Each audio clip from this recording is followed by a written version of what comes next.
Ada manusia yang setiap saat rajin ke masjid, 30 hari dia latihan ke masjid, tapi begitu Ramadan selesai, dia lupa lagi pintu masjid. Dia tidak ingat lagi jalan ke masjid. Itulah manusia yang akalnya kurang. Para hadirin, jangan kita kalah dengan ayam. Ayam itu kalau mau dimasukkan ke kandang 3 kali sore saja. Kalau kita beli seekor ayam, lalu kita masukkan ke kandang, hanya 3 kali senja kita mengarahkannya ke kandang.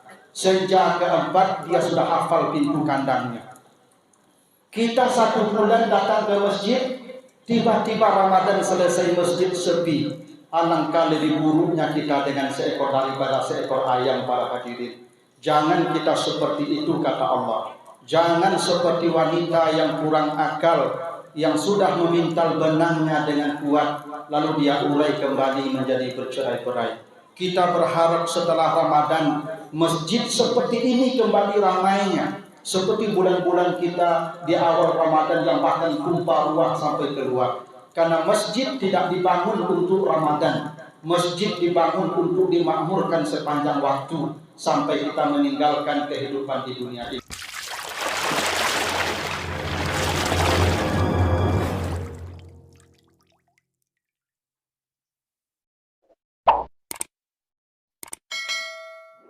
Allahu Akbar, Allahu Akbar, Allahu Akbar, Allahu Akbar, Allahu Akbar, Allahu Akbar, Allahu Akbar kabira walhamdulillahi katsira wa subhanallahi bukratan wa asila. La ilaha illallah wallahu akbar, Allahu akbar walillahil hamd. Alhamdulillahi 'alal in'am wa syukru lahu 'alal ilzam. Wassalatu wassalamu ala khairil anam wa alihi wa ashabihi sadatil a'lam.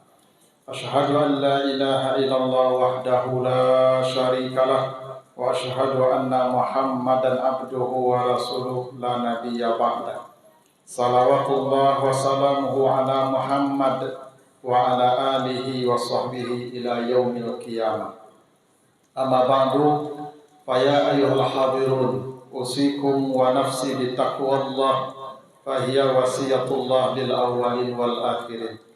Faqala Allah Ta'ala fil Qur'anil Karim, a'udzu billahi minasy syaithanir rajim, qul bi fadlillahi wa bi rahmatihi fa bidzalika falyafrahu huwa khairum mimma yajma'un. Katakanlah hai Muhammad, karena karunia Allah dan rahmatnya atasmu, maka hari itu bergembiralah kamu.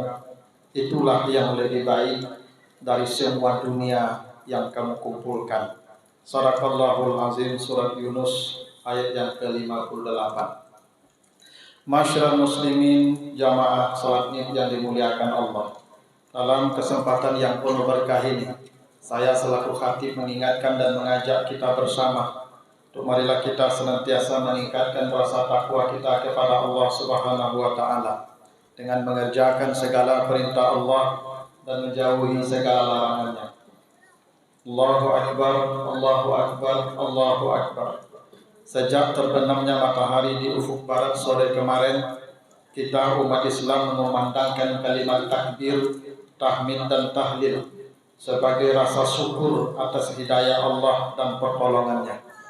Sorak takbir yang dikumandangkan adalah wujud pesta pora kita umat Islam dan kegembiraan atas apa yang kita peroleh setelah melewati perjuangan selama 1 bulan Ramadan. Begitulah perintah Allah di surat Al-Baqarah ayat 185. Walitukmilul iddata walitukabbirullaha ala ma hadakum wa la'allakum tashkurun. Dan hendaklah kalian menyempurnakan ibadah Ramadan selama 1 bulan. Setelah sempurna ibadah kalian lakukan, maka bertakbirlah membesarkan nama Allah atas hidayah yang telah diberikan kepadamu. Mudah-mudahan kamu bersyukur. Perintah yang sama juga disebutkan di surat Yunus ayat 58. Qul bi fadlillahi wa bi rahmatihi fa bidzalika falyafrahu huwa khairum mimma yajma'un. Karena karunia dan rahmat Allah atas kamu, maka bergembiralah kamu. karena tidak ada yang lebih hebat dan lebih besar daripada rahmat Allah yang diberikannya kepadamu. Allahu Akbar, Allahu Akbar, Allahu Akbar. Kenapa kita bergembira dan bersukacita di hari ini? Kegembiraan dan sukacita minimal disebabkan oleh dua hal, seperti ucapan yang kita ucapkan di hari ini, minal aidin wal faizin. Semoga kita termasuk orang yang kembali dan orang yang meraih kemenangan. Ada dua yang menyebabkan kita bergembira di hari ini. Pertama, kita gembira karena kita telah kembali, minal aidin. Memang kembali adalah sesuatu yang sangat menggembirakan. Seorang perantau yang kembali ke kampung halamannya tentulah merasa sangat gembira hatinya. Seorang suami atau istri yang lama berpisah dari pasangannya kembali, tentulah itu hari yang sangat menggembirakan bagi mereka. Anak yang kembali ke pangkuan ibunya setelah lama kemudian tidak datang, maka tentulah mereka akan bergembira. Memang kembali itu adalah kegembiraan. Karena itulah kalau para hadirin membaca surat Ali Imran ayat 170, orang-orang beriman ketika kembali kepada Allah, ketika dia meninggal dunia, hari itu adalah hari kegembiraan baginya. Kata Allah, farihina bima atahumullahu min fadli. Orang beriman kalau mati, dia bergembira dan bersukacita. Para hadirin jangan mengira orang kalau mati itu sedih, orang kalau mati itu berduka. Hanya kita yang tinggal yang berduka. Kata Allah, yang mati itu bersukacita. Kenapa? Karena dia kembali kepada Tuhannya, kembali ke kampung halamannya. Memang kembali itu adalah kegembiraan semua makhluk. Kembali kemana kita gembira hari ini? Sesuai dengan nama hari ini, Idul Fitri. Kembali kepada Fitri. Fitri ini minimal ada 3 arti dan maknanya di dalam Al-Quran. Pertama, Fitri itu artinya berbuka, makan kembali. Hari ini kita bergembira dan sebahagian manusia bergembira pada hari ini karena mereka telah kembali makan dan minum. Yang ini selama 1 bulan yang lalu mereka tertahan di siang hari. Maka tidaklah salah kalau ada orang yang gembira hari ini karena dia telah kembali makan dan minum seperti sebelumnya. Dan memang dalam hadis qudsi disebutkan, lis-shaimi farhatun inda fitrihi wa farhatun inda liqa'i rabbih. Orang yang berpuasa memiliki 2 perayaan, 2 kegembiraan. 1 gembira saat mereka makan kembali, dan yang kedua gembira saat bertemu Tuhannya untuk mendapatkan dan menerima pahala puasa yang dijanjikan untuknya. Yang kedua, fitri itu artinya tunduk dan patuh. Dan ini disebutkan di surat Ar-Rum ayat 30. Fa'akim wajhaka lid-din hanifan fitratallah allati fataran nas 'alaiha. Maka tundukkanlah wajahmu kepada agama Allah yang lurus, karena ketundukan itulah fitrah yang dengan itu manusia diciptakan.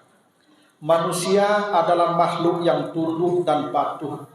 Karena itulah di dalam Al-Quran manusia disebut dengan kata ins, yang artinya jinak, lembut, tunduk dan patuh. Lawannya jin yang berarti kasar, tidak tunduk dan pembangkang. Tetapi ketundukan ini bisa berubah menjadi pembangkangan karena dorongan nafsu. Ramadan datang untuk mengembalikan manusia pada fitrah ketundukan itu. Dengan puasa manusia disuruh mengendalikan nafsunya. Jangankan mengambil milik orang, milik dia sendiri di dalam rumahnya tidak dia sentuh kalau tidak pada waktunya.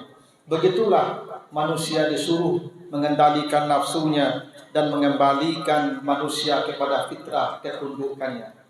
Coba perhatikan selama Ramadan, betapa manusia memang benar-benar kembali kepada fitrah ketundukannya. Masjid di mana-mana mendadak ramai.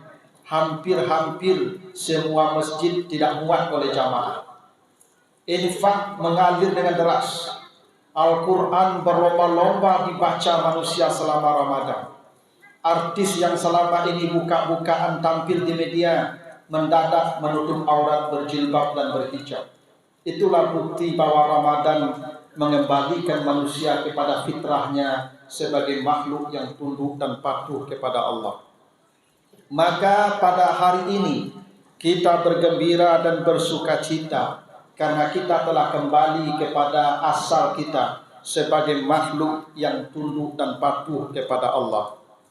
Inilah bedanya manusia dengan iblis. Iblis pada awalnya makhluk yang tunduk kepada Allah. Ribuan bahkan jutaan tahun iblis bersujud kepada Allah. Tapi ketika dia disuruh sujud kepada Adam, dia menolak. Dia membangkang kepada perintah Allah. Dan itu disebutkan di surat Al-A'raf ayat 12. Qala ma mana'aka alla an tasjud iz amartuka qala ana khairum minhu khalaqtani min nar wa khalaqtahu min tin. Allah bertanya kepada iblis, kenapa engkau menolak sujud? Kata iblis, saya lebih baik dari Adam. Engkau ciptakan saya dari api dan engkau ciptakan dia dari tanah. Sebenarnya Allah memberikan kesempatan kepada iblis untuk kembali kepada ketundukan. Tapi iblis malah menolak dan memproklamirkan diri sebagai musuh Allah dan musuh manusia hingga akhir zaman. Manusia berbeda dengan iblis. Ketika manusia bersalah, keluar dari fitrah ketundukannya, Allah beri kesempatan dia kembali kepada fitrah ketundukannya dan manusia pun kembali. Dan hari ini kita telah kembali kepada fitrah itu, makhluk yang tunduk dan patuh kepada Allah. Yang ketiga, fitri itu artinya asal kejadian. Bagaimana asal kejadian manusia? Asal kejadian manusia adalah dekat dengan Allah dan dekat dengan manusia. Itu disebutkan Allah di surat Sad ayat 71 dan 72. Iz qala rabbuka lil malaikati inni khaliqum basharan min tin fa iza sawaituhu wa nafakhtu fihi min ruhi faqa'u lahu sajidin. Manusia diciptakan Allah dari tanah, tapi ketika fisiknya telah selesai diciptakan dengan sempurna, maka ditiupkan ke dalam jasad itu ruh saya. Karena itu di dalam diri kita ini ada yang sakral, ada yang suci, ruh yang berasal dari Allah, dan itu adalah ruh Allah. Karena itulah secara fitrah manusia ini makhluk yang dekat dengan Allah, karena ada dalam diri kita ini yang berasal dari Allah. Itulah kenapa kalau binatang mati dia hilang dan lenyap. Kalau manusia mati, yang dari tanah kembali ke tanah, yang dari Allah akan kembali kepada Allah. Itulah yang disebut dengan fitri, asal kejadian dekat dengan Allah. Dan Ramadan mengembalikan manusia kepada kedekatan kita kepada Allah. Dengan berpuasa kita mensucikan diri kita. Dengan ibadah malam kita menghapus kotoran-kotoran rohani kita. Karena kata Nabi, man shoma Ramadan imanan wa ihtisaban ghufira lahu ma taqaddama min dzanbi. Siapa yang berpuasa di siang hari dengan iman dan perhitungan, maka dihapus semua kotoran-kotoran rohaninya. Di hadis lain, man qama Ramadan imanan wa ihtisaban ghufira lahu ma taqaddama min dzanbi. Siapa yang melaksanakan ibadah malam dengan iman dan perhitungan selama Ramadan, maka juga dosa-dosanya diampuni oleh Allah. Ketika dosa kita diampuni, ketika kotoran-kotoran jiwa kita dihapus dan dibersihkan oleh Allah, dengan siangnya kita berpuasa, dengan malamnya kita qiyamul lail, maka kita kembali kepada kedekatan kepada Allah. Allah adalah zat yang maha suci. Tidak boleh dekat kepada Allah dan tidak mungkin dekat kepada Allah kecuali sesuatu yang suci pula. Jangankan kepada Allah yang kudus, dengan sesuatu yang dinisbahkan kepada Allah pun tidak boleh menyentuh kecuali mereka yang suci. Ada Al-Quran yang disebut dengan Kitabullah. Al-Quran sebagai Kitabullah, kitab yang disandarkan kepada Allah, tidak boleh disentuh kecuali mereka yang suci. Begitu kata Allah di Al-Waqiah ayat 79, la yamassuhu illal mutahharun. Masjid disebut rumah Allah atau Baitullah, maka tidak boleh masuk ke masjid mereka yang tidak suci. Karena itu ketika kita masuk masjid perlu berwudu. Yang junub dilarang dan diharamkan masuk masjid. Kenapa? Masjid hanya dihuni oleh mereka yang suci. Bahkan kata Allah di surat At-Taubah ayat yang ke-18, mereka yang datang ke masjid ini adalah mereka yang hartanya suci, wa ataz zakat. Bila para hadirin makanannya haram, pakaiannya haram, rumah dan kendaraannya haram, jangan berharap akan mendekat ke masjid. Kenapa? Masjid rumah Allah, tidak akan dekat kepada sesuatu yang dinisbahkan kepada Allah kecuali yang suci dan bersih. Itulah kenapa selama Ramadan masjid terlihat ramai. Kenapa? Semua manusia berada dalam kesucian jiwa. Dan ketika mereka suci, mereka tenang berada di tempat-tempat yang suci. Itu kenapa selama Ramadan banyak orang baca Quran. Karena dia memang berada dalam kesucian. Dia tidak makan kecuali yang bersih. Dan dosanya sedang dalam proses pengampunan dari Allah. Karena itu Al-Quran menjadi dekat dengan dirinya. Itulah hakikat kembali kepada fitri, kembali kepada asal kejadian kita, yaitu dekat dengan Allah. Yang kedua, kita bergembira pada hari ini minal aidin wal faizin. Kita menjadi pemenang. Memang pemenang atau juara adalah sesuatu yang sangat menggembirakan dalam kehidupan. Tidak ada manusia yang senang kalah dan gagal. Pastilah manusia bergembira kalau meraih kemenangan. Jangankan perkara yang besar-besar, perkara yang remeh-temeh saja seperti permainan, manusia senang dan gembira kalau meraih kemenangan. Sepak bola saja yang dianggap permainan yang mungkin tidak banyak gunanya atau mungkin tidak berguna. Tetapi kalau kalah bisa rusuh supporternya, pemainnya bisa tidak tidur, penontonnya juga mungkin terganggu tidurnya, karena kekalahan itu menyakitkan. Tapi bila dia menang, berhari-hari akan pesta dan menceritakan kemenangan itu. Kemenangan apa yang kita peroleh pada hari ini? Berdasarkan hadis yang sahih, iza dakhala syahrul Ramadan futihat abwabul jannah wa ghulikat abwabun nar wa sulsilatis syayatin. Bila Ramadan datang, kata Nabi, maka Allah membukakan semua pintu sorga dan menutup semua pintu neraka. Karena itu kita bergembira pada hari ini. Setelah sebulan kita berjuang melawan hawa nafsu kita, berpuasa di siang hari, beribadah di malam hari, maka dengan itulah Allah memasukkan kita ke sorga dan menjauhi kita dari nerakanya. Dan itulah kemenangan yang sejati yang disebutkan di surah Al-Hasyr ayat 20. La yastawi ashabun nar wa ashabul jannah, ashabul jannati humul faizun. Tidaklah sama penghuni sorga dan penghuni neraka. Karena penghuni sorga itu adalah para juara, para pemenang. Ingat, juara itu tidak banyak. Kalau ada kompetisi yang melibatkan puluhan pemain atau puluhan tim, mungkin yang juara hanya 3, 2 atau bahkan 1 orang saja. Begitulah hakikat kemenangan. Karena itu penghuni sorga memang tidak banyak. Karena memang sifat juara itu jumlahnya memang tidak dominan. Yang dominan itu adalah manusia yang kalah. Dan itu disebutkan Allah di surah Ali Imran 185. Faman zukhriha 'anil nar wa udkhilal jannah faqad faz. Siapa pemenang yang sejati, kata Allah, ketika dia dimasukkan Allah ke surganya. Itulah kenapa kalau kita baca di surat Ar-Ra'd ayat 23, jannatu adnin yadkhulunaha wa man salaha min abaihim wa azwajihim wa zurriyatihim. Manusia yang paling gembira nanti di akhirat, kata Allah, mereka yang masuk surga bersama bapaknya, ibunya, istrinya, suaminya, anak cucunya, dan disambut dengan meriah oleh para malaikat di depan pintu surga dengan kalimat salamun alaikum bima sabartum. Selamat karena kalian di dunia telah melewati masa-masa yang berat dalam permainan yang panjang. Begitulah hakikat kemenangan. Akan tetapi yang paling sulit sebenarnya bukan meraih kemenangan. Yang paling sulit adalah menjaga kemenangan itu. Ada peringatan Allah yang perlu jadi renungan kita. Di surat An-Nahl ayat 92 kata Allah, wala takunu kallati naqadat ghazlaha min ba'di quwwatin ankatha. Janganlah kamu seperti wanita yang kurang akal, yang mengurai benangnya yang sudah dia pintal dengan sangat kuat menjadi bercerai-berai kembali.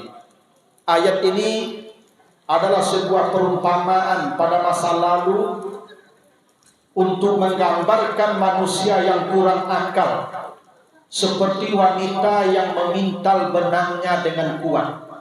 Begitu benangnya sudah rapi dia pintal, lalu dia urai kembali menjadi bercerai-berai. Itu manusia yang kurang akal, kalau enggan menyebutnya manusia yang tidak berakal. Apa makna ayat ini? Ada orang yang sudah 1 bulan dekat dengan Al-Quran, dia melatih dirinya dengan Al-Quran, tapi setelah berlalu 1 bulan Ramadan selesai, dia kembali meninggalkan Al-Quran. Itulah manusia yang kurang akalnya. Ada manusia yang setiap saat rajin ke masjid, 30 hari dia latihan ke masjid, tapi begitu Ramadan selesai, dia lupa lagi pintu masjid. Dia tidak ingat lagi jalan ke masjid. Itulah manusia yang akalnya kurang. Para hadirin, jangan kita kalah dengan ayam. Ayam itu kalau mau dimasukkan ke kandang 3 kali sore saja. Kalau kita beli seekor ayam, lalu kita masukkan ke kandang, hanya 3 kali senja kita mengarahkannya ke kandang. Senja keempat dia sudah hafal pintu kandangnya. Kita 1 bulan datang ke masjid, tiba-tiba Ramadan selesai masjid sepi. Alangkah lebih buruknya kita dengan seekor daripada seekor ayam, para hadirin. Jangan kita seperti itu kata Allah. Jangan seperti wanita yang kurang akal, yang sudah memintal benangnya dengan kuat, lalu dia urai kembali menjadi bercerai-berai.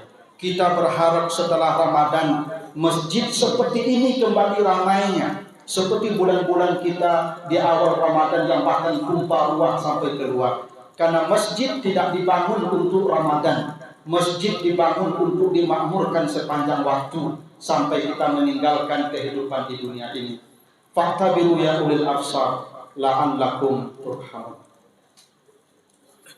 Allahu akbar, Allahu akbar, Allahu akbar, Allahu akbar, Allahu akbar, Allahu akbar, Allahu akbar. Allahu akbar kabira walhamdulillahi katsira wa subhanallahi bukratan wa asila. La ilaha illallah wallahu akbar, Allahu akbar walillahil hamd. Alhamdulillahi rabbil alamin wa 'adal muhsinin bil ata'il jazil wa hazaral kafirin wal munafiqin minal azabil mahin. Wa asyhadu an la ilaha illallah wahdahu la syarikalah mukhlishan lahuddin wa asyhadu anna Muhammadan abduhu wa rasuluhu al-mab'us rahmatan lil alamin. Sallallahu ala alihi wa ashabihi wa tabi'in lahum bi ihsan ila yaumiddin. Amma ba'du, fattaqullaha rabbal alamin wa'lamu annama fi aydikum min anwa'in ni'am minatun minallah fa'atu syukraha bidawami bazliha fi wujuhil khair. Wa qala ta'ala ara'aital ladzi yukazzibu biddin fadzalikal ladzi yad'u'ul yatim wa la yahuddu ala ta'amil miskin. Innallaha wa malaikatahu shalluna 'alan nabi ya ayyuhallazina amanu shallu 'alaihi wa sallimu taslima. Allahumma shalli 'ala Muhammad wa 'ala ali Muhammad kama shallaita 'ala Ibrahim wa 'ala ali Ibrahim wa barik 'ala Muhammad wa 'ala ali Muhammad kama barakta 'ala Ibrahim wa 'ala ali Ibrahim fil 'alamin innaka Hamidum Majid. Allahumma ighfir lil mu'minina wal mu'minat wal muslimina wal muslimat al ahya wal amwat. Rabbana hab lana min ladunka rahmah wa hayyi lana min amrina rasyada. Rabbana zalamna anfusana wa illam taghfir lana wa tarhamna lanakunanna minal khasirin. Rabbana atina fid dunya hasanah wa fil akhirati hasanah wa qina azabannar. Walhamdulillahi rabbil alamin.